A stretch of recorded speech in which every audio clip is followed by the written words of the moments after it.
जब यीशु मसीह ने 5,000 की भीड़ को खिलाया था तो यीशु मसीह ने उनको एक आज्ञा दी थी चेलों को, इससे पहले कि उनको खाना बांटा जाए, है ना। उनके पास कितने थे सामान? 5 रोटी और 2 मछली थी।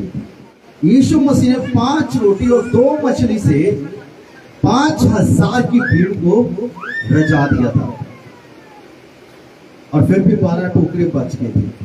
और उसमें जो एक पॉइंट है, जो एक बात है, वो मैं बताना चाहता हूँ। यीशु मसीह ने उनको एक आज्ञा दी कि सबको क्या करो, पांति पांति में कैसे बिठा दो। बाइबल हमें डिसिप्लिन सिखाती है। क्या सिखाती है? सब बोलिए, क्या सिखाती है? डिसिप्लिन सिखाती है ना। हमें क्या करना है? हमें यदि यीशु मसीह पर विश्वास करते हैं तो हमें डिसिप्लिन को अपने जीवन में लेना है, अनुशासित होना है हमें। जो बंदा अनुशासित नहीं रहता है वो यीशु मसीह के पीछे नहीं चलता है। यीशु मसीह ने कहा है ना, मेरे पीछे हो। तो यीशु मसीह डिसिप्लिन में थे, तो हमें भी क्या करना है? डिसिप्लिन में रहना है। जब हम चर्च आते हैं, प्रभु की आराधना में आते हैं, जब खड़े होने के लिए बोला जाए हम खड़े हो जाएं, जब हाथ उठाने के लिए कहा जाए हाथ उठाएं, जब ताली बजाने के लिए कहा जाए हम मिलकर के ताली बजाएं, जब गाने के लिए कहा जाए हम साथ मिलकर के गाएं, जब प्रार्थना करने के लिए कहा जाए हम मिलकर के प्रार्थना करें, और जब कहा जाता है कि हम बड़े सिस्टमैटिकली हम बैठे प्रभु की हजूरी में शांत हो जाएं, अपने हाथों को उठाकर वैसे ही रहें। ये है डिसिप्लिन। यदि हम चर्च में आकर के छोटी छोटी बातों में अपने आप को डिसिप्लिन में नहीं रखेंगे, अनुशासन में नहीं रखेंगे, तो हम बड़ी बातें जो बाहर हैं उनको कैसे अपने जीवन में लागू रखेंगे। जो बंदा चर्च में आकर के, कलीसिया में आकर के अपने आप को डिसिप्लिन में नहीं रख सकता है, वो बाहर लोगों के बीच में भी डिसिप्लिन में नहीं रह सकता है।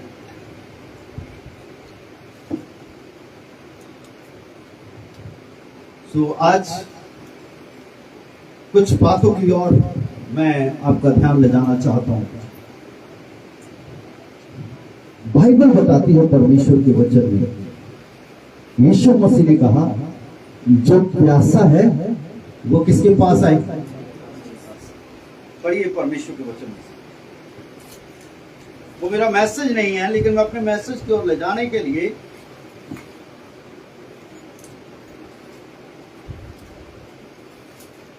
यूहन्ना रचित सुसमाचार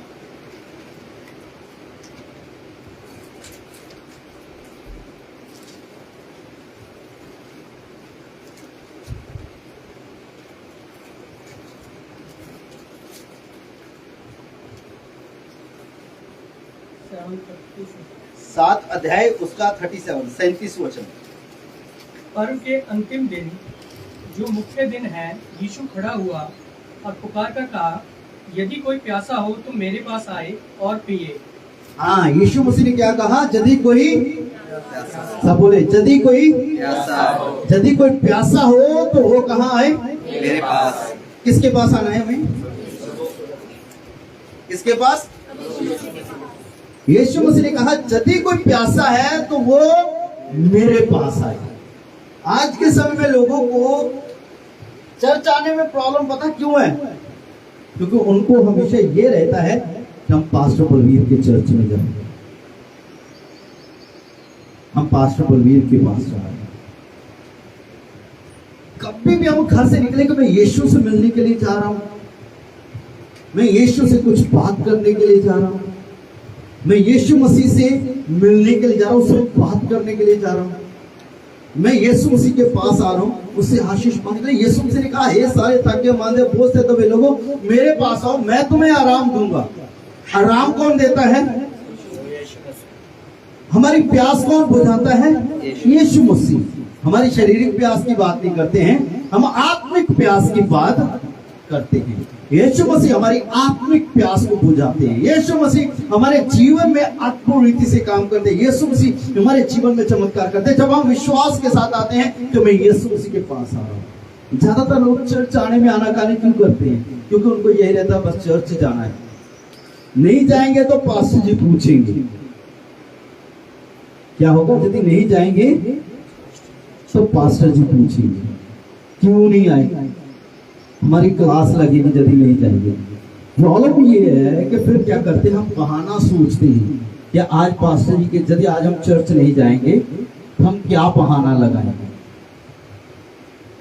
प्रॉब्लम ये है कि पास्टर के पास आने के लिए, चर्च में आने के लिए आपके पास बहाना है, लेकिन कभी भी हमने दिल में, कभी भी आपने अपने आप से क्वेश्चन किया है कि हम पास्टर या चर्च के पास भी हम यीशु मसीह के पास जा रहे हैं? ये प्रॉब्लम है कि लोग चर्च में आकर के यीशु के साथ नहीं जुड़ते हैं। तभी लोग चर्च में आते ही एक दूसरे की गलतियों को ढूंढते हैं, एक दूसरे की कमियों को ढूंढते हैं, एक दूसरे के तरफ ताकते हैं, एक दूसरे के ऊपर दोष लगाते हैं, क्योंकि वो चर्च में आते हैं। ये चर्च ही है, ये कलीसिया ही है। लेकिन ये सारे के सारे लोग, मैं हुआ, पास्टर हुआ, आप लोग हुए, हम किसके पास आ रहे हैं? हम यीशु के सामने आ रहे हैं, उसके नाम की बढ़ाई करने के लिए, उसके नाम को ऊंचा उठाने के लिए, उसकी उपस्थिति में आ रहे हैं। ज्यादातर लोग गलत फहमी में रहते हैं क्योंकि उन्होंने सच्चाई को कभी जानना नहीं चाहा है। हम यीशु मसीह से मिलने के लिए आ रहे हैं, हम यीशु के साथ मिलने के लिए आए, यीशु के पास आ रहे हैं। तभी आज के समय में ज्यादातर लोग संडे मिस कर देते हैं। कोई बात नहीं, अगले संडे जाएंगे, कोई बात नहीं, अगले संडे जाएंगे, करते करते महीना निकल जाता है। जब भी संडे आता है तो ये काम पड़ गया, वो काम पड़ गया, है ना, सिर दर्द कर रहा है, पेट दर्द कर रहा है, नींद आ रही है, थकावट हुई है, ये हुआ है, वो हुआ है। लेकिन जो यीशु के पास आते हैं ना, वो यीशु के पास आते हैं, चाहे वो मर भी रही हो, वो यीशु के पास पहुंच जाते हैं।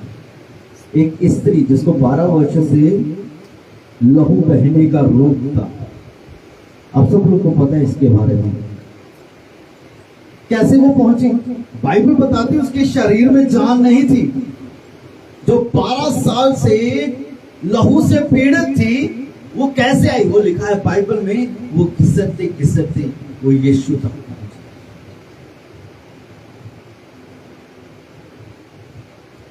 रेंगते रेंगते वो यीशु तक पहुंची। एक बंदे को 4 लोग उठा करके यीशु के पास लेकर आई। एक पापिन स्त्री को लोग पकड़ करके यीशु के पास लेकर आए, चाहे कैसे भी लेकर आए, कैसी भी हालत में वो लोग पहुंचे, लेकिन परमेश्वर ने उनकी परिस्थिति को बदला। यीशु मसीह ने उनको चंगा किया, यीशु मसीह ने उनके जीवनों को बदल दिया। वो वैसे नहीं रहे। आज यीशु के पास, हमारे पास यीशु के पास जब आना हो तो हमें पता नहीं है, हम तो सिर्फ एक फॉर्मेलिटी पूरी करने के लिए आते हैं। एक सीधी सी बात, बहुत सारे लोग कहते हैं चलो हमारी हाजिरी लग गई, लेट ही जाते हैं, यहाँ पर हमारी हाजिरी लग गई।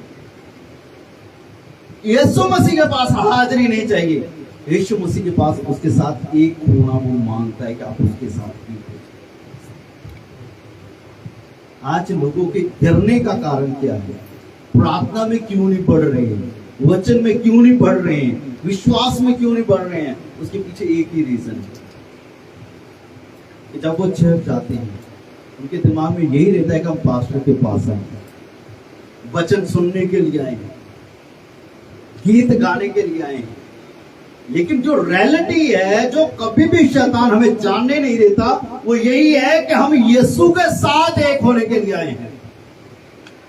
हम पास्टर के साथ, हम कलीसिया के साथ तो एक होना है, लेकिन उससे कहीं ज्यादा बढ़ करके हमें यीशु के साथ एक होना है। Hallelujah, hallelujah.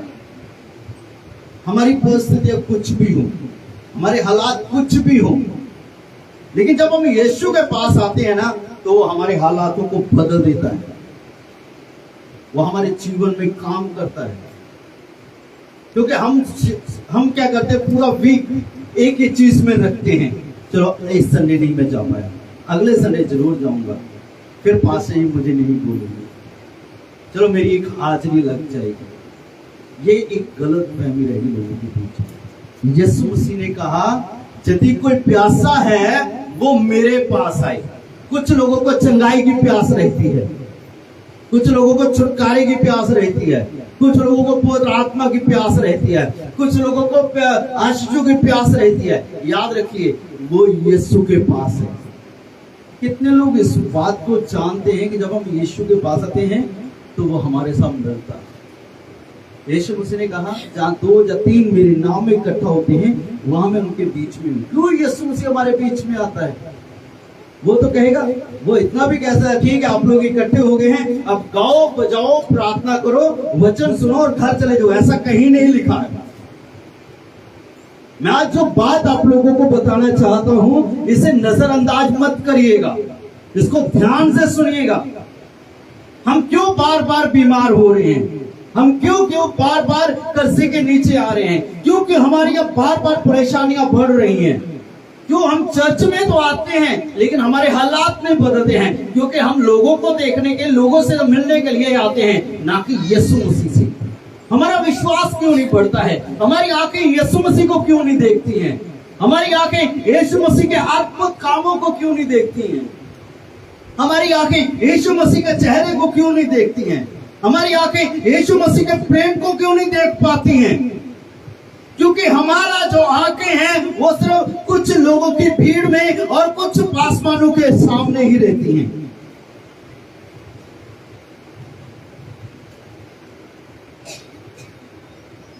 ये आज का सिस्टम हो चुका है, क्योंकि हमारी आंखें यीशु को नहीं ढूंढती हैं, हमारी आंखें सिर्फ लोगों को ढूंढती रहती हैं। हमारी आंखें सिर्फ ढूंढती हैं कौन अच्छा है, कौन बुरा है, कौन बढ़िया कर रहा है, कौन बुरा कर रहा है, कौन हमसे प्यार करता है, किससे हमारा मतलब निकलेगा। हमारी आंखें सिर्फ उसी को ढूंढती है चर्च में आकर।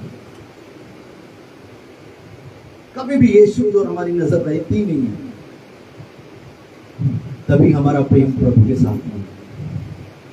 जब जिनका प्रेम प्रभु के साथ रहता है ना, वो आंसू बहाते हैं, वो रोते हैं।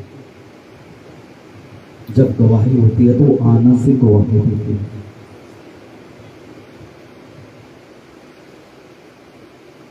वो आनंद से गवाही देते हैं। उनका जीवन कुछ और होता है। वो किसी और चीज के भूखे और प्यासे नहीं होते हैं, वो सिर्फ यीशु के भूखे और प्यासे होते हैं। आप किसके भूखे और प्यासे हैं? आप किसके भूखे और प्यासे हैं? आपकी आंखें किसको ढूंढ रही है? देखिए परमेश्वर के दास लोग, पास्टर्स लोग ऐसे गिफ्ट है कलीसिया के लिए। वो आपकी अगुवाई कर सकते हैं कि आपको क्या करना है। यदि आप सुन करके नहीं मानते हैं तो प्रॉब्लम यहीं पर है कि आपकी नजर यीशु के ऊपर है। मैं बहुत सारी बातें बताना चाहता हूँ इस वचन के माध्यम से, क्योंकि आज हमें कुछ बातों की जरूरत है।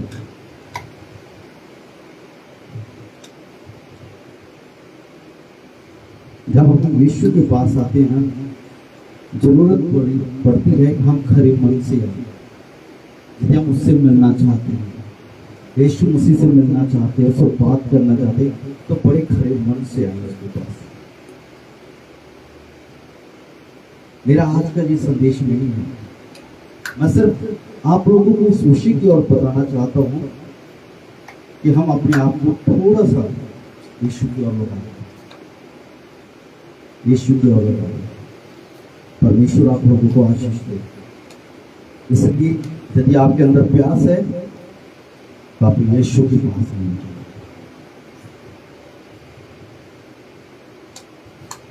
हालेलुया। चलिए मैं अपने मैसेज की ओर बढ़ता हूं।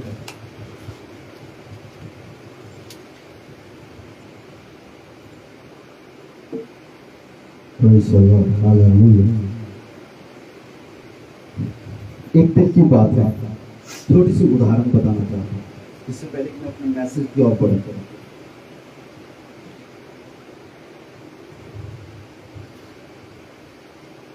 करीब 3 से 4 साल पुरानी बात है। जायन बहुत ज्यादा ना बीमार हो गई थी। सुनिए ध्यान से, जायन बहुत ज्यादा बीमार हो गई थी, उसको लूज मोशन और उल्टियां हो रही थी। और उन दिनों में हमारे पास पैसे की बड़ी तंगी थी, पैसा भी इतना नहीं था। जब इसको ऐसी हालत हुई तो हमारे पास कोई पैसा नहीं था कि हम डॉक्टर के पास जाकर इसको चेक करा सकें। 1 दिन निकल गया, 2 दिन निकल गए, इसकी हालत ज़्यादा खराब हो गई। और जब तीसरा दिन आया तो इसकी हालत और ज़्यादा खराब हो गई। तब उस रात, तीसरी रात जब ये होश नहीं किया इसने, मैं और मेरी वाइफ अमेरिका ने, हम दोनों ने मिलकर के दुआ की और एक ऐसे विषय के ऊपर दुआ की। उन दिनों में मैंने, मेरे जो फ्रेंड्स लोग थे, पास्टर्स लोग थे, मैंने उनसे भी हेल्प मांगी। तो मेरी बेटी की तबीयत खराब है और मुझे पैसे की जरूरत है। पर कुछ लोगों ने सुन लिया, लेकिन उसके बाद मेरा फोन नहीं उठाया।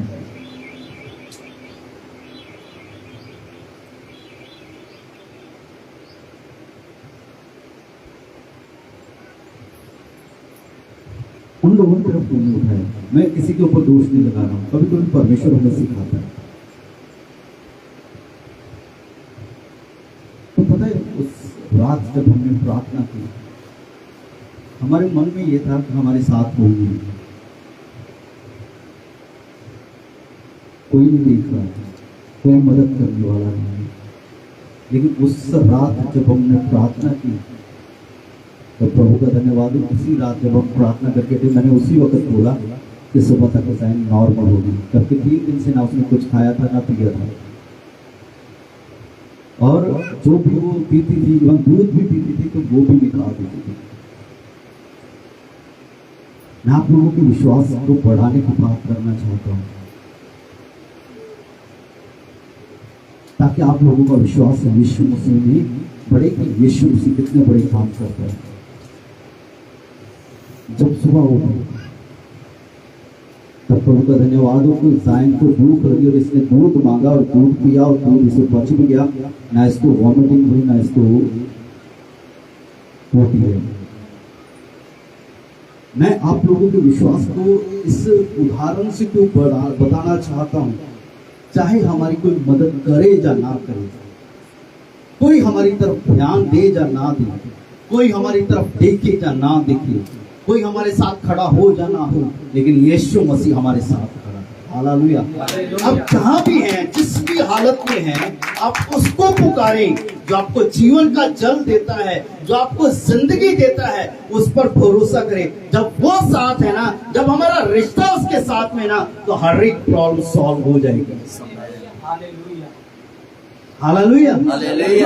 हम विश्वास करते हैं, हमेशा ये कहते रहते हैं, पासी आप हमारे लिए दुआ करिए, हमारी ये प्रॉब्लम है, हमारी ये समस्या है। कभी कोशिश करिए, यीशु मसीह की खोज करिए, घुटनों के बल आ जाएं और प्रभु को पुकारें, तो ये तो क्या बात है, वो काम भी हो जाते हैं जो कभी हमने सोचे नहीं। क्योंकि हम आते नहीं है यीशु के पास, विश्वास के साथ नहीं आते हैं। मैं कलीसिया का बहुत सारे लोगों से कई बार परेशान हो जाता हूं कि वो सिर्फ दूसरों की बात करते हैं, कभी ये नहीं कहते कि मुझे यीशु के साथ कैसे बढ़ना है, मुझे यीशु के साथ कैसे चलना है। मैंने हमेशा ही कलीसिया के लोगों को एक चीज जरूर बताई है कि प्रभु के साथ एक रिश्ता आपका हो जाए, उसके ऊपर आपका भरोसा हो जाए, आप उसके साथ एक हो जाए। आपका यदि उसके साथ रिश्ता है ना, तो आपको कोई भी नहीं हिला सकता है। यदि आपका रिश्ता उसके साथ नहीं है तो आपको कोई भी हिला देगा। आप पता कैसे हो जाएंगे? एक वचन को पढ़िए, न्यायों की पुस्तक 16 अध्याय। मैं बड़ा सीक्रेट पॉइंट आप लोगों को आज बताना चाहता हूं। परमेश्वर आप लोगों को आशीष देना चाहता है, परमेश्वर आपको बढ़ाना चाहता है, परमेश्वर आपके जीवन में चमत्कार करना चाहता है। परमेश्वर चाहता है कि आप आशीष पर आशीष पाएं। परमेश्वर ने आप पर अनुग्रह किया है, उसने आप पर कृपा की है, उसने आप पर तरस किया, उसने आपके लिए जान दी है। लेकिन वो चाहता है कि कि आप उस बात को पकड़ ले और जान ले। लेकिन जो आज मैं सीक्रेट बताना चाहता हूं उसको समझने की कोशिश करिए। न्यायों की किताब 16 अध्याय 21 वचन। मैं बड़े एक अभिषिक्त प्रभु के दास के बारे में बताना चाहता हूं। तब फलिश्तियों ने उसको पकड़कर उसकी आंखें फोड़ डाली और उसे गाजा को ले जाके पीतल की बेड़ियों से जकड़ दिया। बस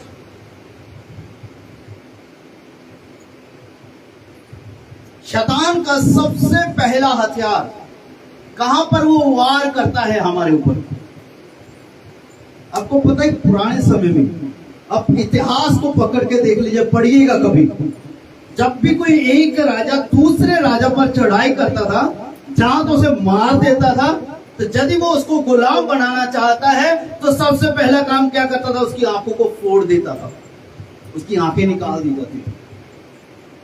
अब इतिहास को पढ़ करके देखिए, पहले के राजा ऐसे करते थे, जब वो चढ़ाई करते थे किसी के ऊपर तो उसको वो गुलाम बनाते थे। पहले जब गुलाम बनाते थे सबसे पहला काम करते थे उसकी आंखों को फोड़ देते थे, निकाल देते थे कि वो देख ही ना सके। आज विश्वासी लोग हो, परमेश्वर के दास हो, परमेश्वर के पुकारने वाले हो, आज उनकी आंखें फोड़ी जाती हैं। मैं बात कर रहा हूं समसून योद्धे के बारे में, द ग्रेट सैमसन, जो कि अभिषिक्त था और इतना ज्यादा अभिषिक्त था, बाइबल बताती है कि उसने गधे के जबड़े से 1000 लोगों को मार दिया था। वो इतना ताकतवर था कि वो उसके आगे सिंह तो क्या कोई भी नहीं टिक पाता था। जब वो उसकी माता समसून की माता जब गर्भवती हुई तो लिखा है परमेश्वर के वचन में,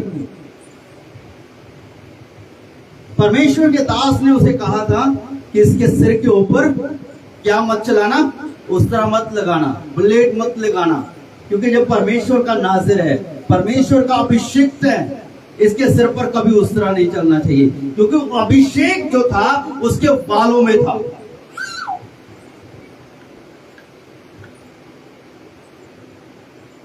वो परमेश्वर का दास पाप में गिर गया।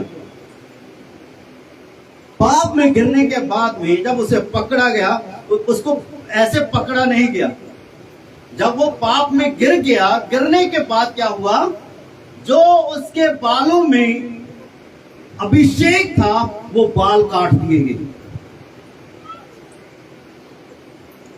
बाल काट दिए गए, और उसकी जो ताकत थी, जो इतना ताकतवर था, उसकी ताकत खत्म हो गई और वो बिल्कुल नॉर्मल बंदा बन गया, नॉर्मल हमारी तरह एक इंसान हो गया।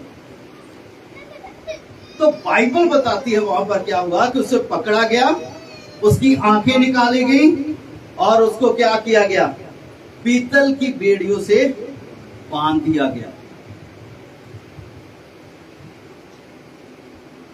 आज जब परमेश्वर के लोगों की आंखें फोड़ दी गई हैं, आप में से हम सबको किसी को पता है कि किस किस की आंखें फोड़ी गई हैं? कहते अरे नहीं पासी, हमारी आंखें तो सही सलामत है, हमें दिख रहा है, सब दिख रहा है ना। चलिए चेक करते किसकी आंखें सही सलामत है। ये कितनी उंगली है? शारीरिक आंखें खुली है ना, हम गिनती गिन रहे हैं ना, कितनी आंखें हैं? 2 आंखें हैं। आपके सामने पता है कि मैंने व्हाइट कुर्ता पजामा पहना है, आपके सामने पता है मेरे हाथ में मोबाइल भी है और मेरे हाथ में बाइबल भी है, क्योंकि हम देख रहे हैं। लेकिन आत्मिक माहौल में यदि आपकी आत्मिक आंखें खुली हैं, आपकी आत्मिक बुद्धि की आंखें खुली हैं, तो आपको पता होना चाहिए कि आपके साथ क्या हो रहा है और शैतान आपके साथ क्या गेम खेल रहा है।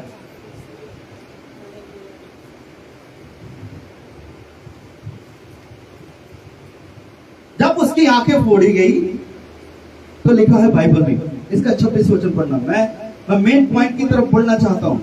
तब शिमशोन ने उस लड़के से जो उसका हाथ पकड़े था कहा, मुझे उन खंभों को जिनसे, हाँ बस अभी क्या है, जब उसकी आंखें फोड़ी गई, जो 1000 लोगों को मार देता था एक ही झटके में, अभी उसको किसकी जरूरत पड़ी अगुवाई का पाने की? किससे जरूरत पड़ी? पढ़ना दोबारा। तब शिमशोन ने उस लड़के से जो उसके हाथ पकड़े था, एक छोटा सा बाल है, उसका हाथ पकड़ता है और उसको लेकर के चलता है। कौन चल रहा है? बच्चा। शिमशोन को किसके सहारे की जरूरत पड़ी? बच्चे। जो कभी किसी को नहीं पूछता था, उसको किसकी जरूरत पड़ी? एक छोटे से बच्चे की, कि वो उसका हाथ पकड़ करके वहां तक जाए जहां उसे पहुंचना है। एक वचन याकूब की यहूदा की पत्री में लिखा हुआ है, इसका 12 वचन पढ़िए। ये तुम्हारी प्रेम स्वभाव में तुम्हारे साथ खाते पीते और समुद्र में छिपी हुई चट्टानें सरीके हैं, और बेधड़क अपना ही पेट भरने वाले हैं। वे निर्जल बादल है जिन्हें हवा उड़ा ले जाती है, पतझड़ के निष्फल पेड़ है जो 2 बार मर चुके हैं और जड़ से उखड़ गए हैं। इसमें जो मेन चीज मैं बताना चाहता हूँ, वे निर्जल बादल हैं जिन्हें हवा उड़ा ले जाती। मैं सारे वचन को नहीं देखना चाहता हूँ। पता है, जब हम यीशु के साथ सही रिश्ते में नहीं रहते हैं ना, यीशु मसीह के साथ हमारा सही रिश्ता नहीं है, तो हम उन बादलों के जैसे हो जाते हैं जो क्या होते हैं? निर्जल, बिना पानी के बादल होते हैं। बिना पानी के बादल कैसे होते हैं? हवा उनको उड़ा ले जाती है। और बाइबल में लिखा है, उसमें एक और है, वो पतझड़ के पत्तों के समान होते हैं जिन्हें हवा उड़ा करके ले जाती है। हवा यदि पूरब की ओर जाती है, वो पूरब को चलने लग जाते हैं, और यदि पश्चिम की तरफ हवा चलने लग जाती है, वो पश्चिम की ओर चले जाते हैं, और जब हवा उत्तर की ओर जाती है, दक्षिण की ओर जाती है, तो वो उस ओर चले जाते हैं। जो लोग आत्मिक गिरावट में होते हैं, जिनकी आंखें फोड़ दी गई हैं, वो ऐसे होते हैं कि उनको जिधर कोई ले चलता है वो उधर चले चलते हैं। हालेलुया। मैं आप लोगों को बताना चाहता हूं, यहां पर 2 Corinthians 4:4 पढ़िए। और उन अविश्वासियों के लिए जिनकी बुद्धि इस संसार के ईश्वर ने अंधी कर दी है, ताकि मसीह जो परमेश्वर का प्रतिरूप है, उसके तेजो में सुसमाचार का प्रकाश उन पर ना चले। शैतान ने क्या कर दिया है? उनकी बुद्धि को क्या कर दिया है? क्या कर दिया है उनकी बुद्धि को? सब बोले, क्या कर दिया है? अंधी। क्या कर दिया है? अंधी। सब बोलिए, क्या किया है? अंधी।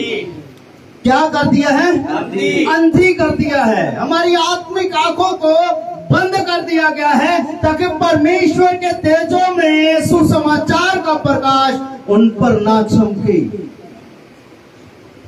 कहाँ है बात? पहला यूहन्ना की पत्री में 2 अध्याय उसके 16 और 17 में पढ़िए वचन, वहां पर लिखा हुआ है, क्योंकि जो कुछ संसार में है, हाँ, अर्थात शरीर की अभिलाषा और आंखों की अभिलाषा, आंखों की अभिलाषा, वार कहां पर है? जब हवा को शैतान ने कहा इस फल को देख कितना सुंदर है, तो उसकी आंखें पहले कहां पर गई? उसने पहले तोड़ करके नहीं खा लिया, पहले उसकी आंखों ने देखा, उसे तोड़ा और उसे खाया।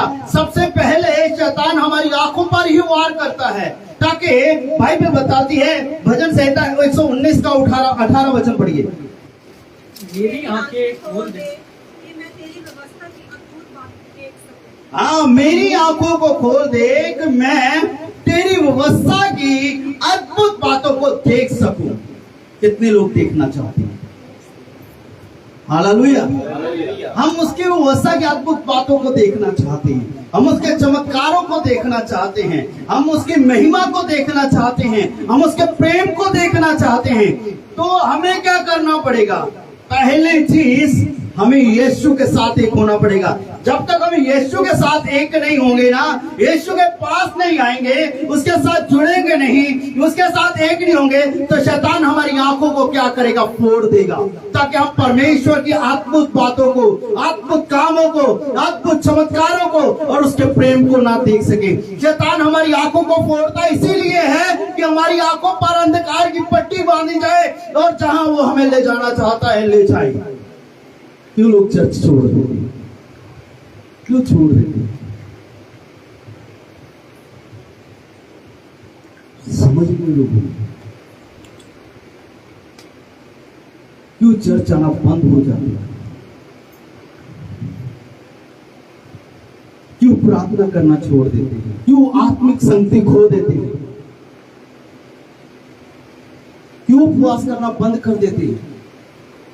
क्यों में मसीह में बढ़ नहीं पाते हैं? क्यों उनका विश्वास यीशु मसीह में मजबूत नहीं हो पाता है? क्यों वो मसीह को नहीं जान पाते हैं?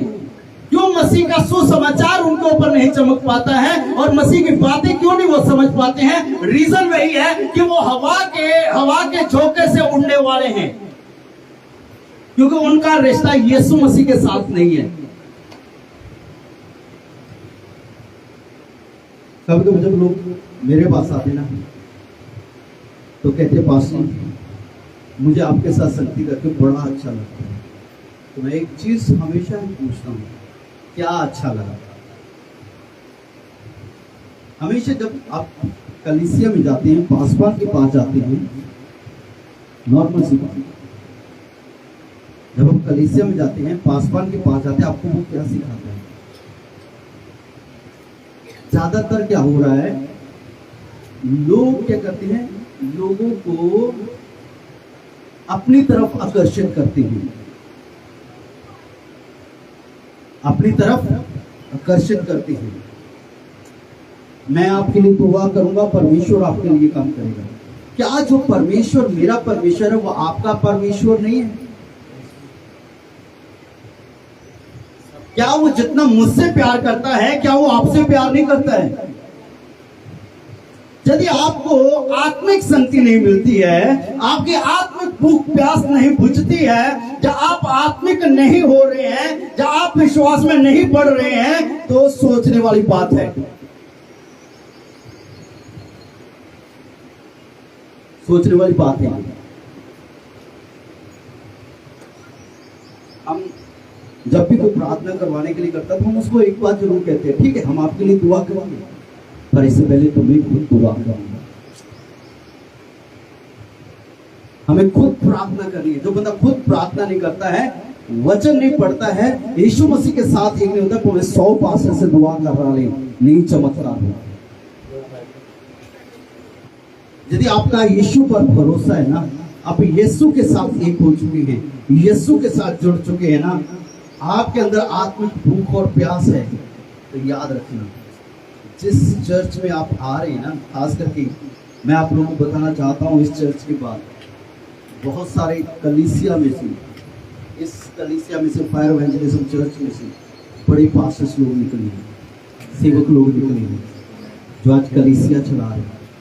और मेरी इच्छा यही रहती है कि जब आप यहाँ से निकले तो दूसरे चर्च में विश्वासी बन करके नहीं, आप खुद एक कलीसिया बनाने वाले बने। मैं यही सिखाता हूँ, हर संडे का मेरा मैसेज सुन करके देखिए। मैं ऊपरी बातें नहीं बताता हूँ, मैं हमेशा वो बताता हूँ ताकि आप यीशु के साथ आपका रिश्ता हो, आप यीशु के साथ चल सके, आप मजबूत हो।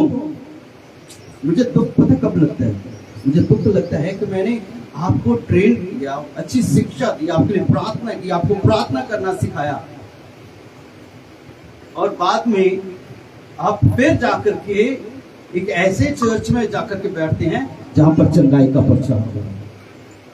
चंगाई का प्रचार होना चाहिए, लेकिन मैंने यहां तक कुछ लोगों को तैयार किया था कि जब वो लोगों पर हाथ रखें, प्रार्थना करें, तो उनको कोई भी अफेक्ट ना हो। हमारे भी जितने भी लड़के और लड़कियों को हमने मस्सा किया था, वो किसी के ऊपर भी हाथ रख करके प्रार्थना कर सकते हैं। कितने लोगों ने कितने लोगों को वचन दिया और प्रभु में लेकर के आए, बहुत सारे लोग ऐसे। मैं क्यों बता रहा हूं ये सारी चीजें? क्योंकि मैं एक बात पर हमेशा जोर देता हूं, यदि आपका रिश्ता यीशु मसीह के साथ में है ना, तो आप एक अविश्वासी की तरह दूसरे चर्च में नहीं बैठेंगे। आप जहां बैठे हैं वहीं पर कलीसिया शुरू हो जाएगी आपके द्वारा, और परमेश्वर आपको इस्तेमाल करेगा। क्योंकि हम खोज करते रहते हैं, हम देखते लोगों की तरफ रहते हैं, हमारी आंखें लोगों की तरफ देखती रहती है। यदि हमारी आंखें खुली हो तो हमारी आंखें जो है क्रूस पर लटके हुए यीशु को और उसकी खुली हुई कब्र को देखेंगी। हालेलुया, उसके महिमा में चेहरे को देखेंगी। पतमस नामक टापू पर जब यूहन्ना को फेंका गया, रखा गया, उसको अकेला छोड़ दिया गया, कोई उसके साथ नहीं था, सिर्फ चारों तरफ पानी ही पानी था, और दूसरा उसके चारों तरफ जीव जंतु थे। वहां पर उसके पास कोई इंसान नहीं था, लेकिन वहां पर उसके साथ यीशु था, जिसको वो देखता है। और यूहन्ना प्रकाशित वाक्य में पहले अध्याय में लिखता है कि मैंने अपने पीछे खड़े और बोलते हुए जिसको देखा, उसका चेहरा ऐसा था, उसके वाल ऐसे थे, उसके कपड़े ऐसे थे, उसकी आंखें ऐसी थी। लेकिन हम गवाही देते ये चीजें नहीं भूलती, क्योंकि हम कहते हैं उस भाई ने मेरे साथ धोखा दिया, उस बहन ने धोखा दिया, उसने ये किया, उसने वो किया, क्योंकि हमारी आंखें यीशु की ओर होगी। जब यीशु की ओर होगी तो ऐसी नेगेटिव बातें नहीं होगी। आप कहेंगे प्रभु ने मेरे लिए ये काम किया, मैंने प्रभु को दिया, प्रभु ने मेरे जीवन में चमत्कार किया। नहीं तो जैसे ग्रेट सैमसन को एक बच्चे की जरूरत पड़ी तो उसको लेकर के चले, ऐसे ही हमें जरूरत पड़ेगी कभी इसकी। अरे भाई दीपक आप मेरे लिए दुआ करिएगा, भाई दीपक आप मुझे ये वचन बताइए, है ना, भाई अनिल आप बताइए ये हो सकता है। हम ऐसी बातें कहेंगे, हम ऐसी चीजें पूछेंगे। लेकिन यदि आपका रिश्ता यीशु मसीह के साथ, आप घुटनों के पार होंगे, कितना बड़ा क्वेश्चन हो, आप बाइबल खोलेंगे, प्रार्थना करेंगे, यीशु मसीह आपको इस वचन में से जवाब देगा। हालेलुया। आप चाहते हैं कि जब आपके अंदर सवाल हो, जब आपके अंदर परेशानी हो, तो आपकी आंखें यदि बंद नहीं है तो आप घुटनों के पास जाएंगे और प्रार्थना करेंगे और कहेंगे प्रभु मुझसे बात कर, तो आपसे वो बात करेगा। आप हवा के सूखे पत्ते की नाई नहीं होंगे, निर्जल बादल की नाई नहीं होंगे कि आपको जिधर कोई चाहता है उधर ले जाए। याद रखना, मैं एक बात कहना चाहता हूं, खास करके जितनी ऑनलाइन भी सुन रहे हैं, जितने यहाँ पर भी बैठे हैं, मैं सबको यह एक बात कहना चाहता हूं। बाइबल बताती है जितनों ने उस पर विश्वास किया उनको क्या मिला, क्या मिला?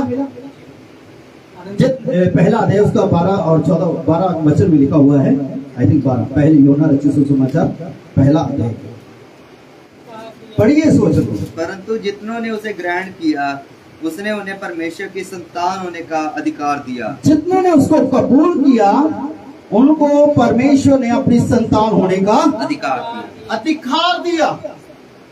रोमियो पत्री 8 अध्याय